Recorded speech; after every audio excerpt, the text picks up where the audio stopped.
తాబేలు నిజానికి ప్రతి ఇంటిలో ఉండాలి. మనకి ఇప్పటికీ దేవాలయాల్లో తాబేళ్ళు ఉంచుతారు. ప్రతి దేవాలయంలో తాబేలు ఉంటుంది. పూర్వం ప్రతి నూతిలో ఒక తాబేలు నుంచేవారు.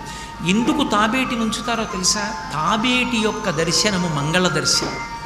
తాబేటి వంక చూస్తే మంగళం. అందుకే ఇంట్లో కనీసం తాబేలు బొమ్మ ఉంచుకుంటారు. ఉంచుకుని ఒకసారి ప్రయత్నపూర్వకంగా దాని వంక చూస్తారు.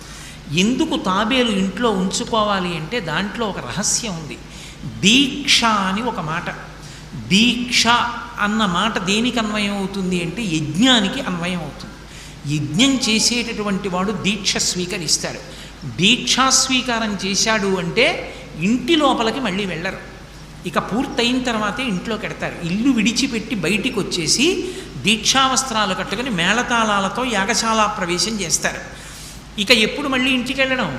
ఆ యాగం అంతా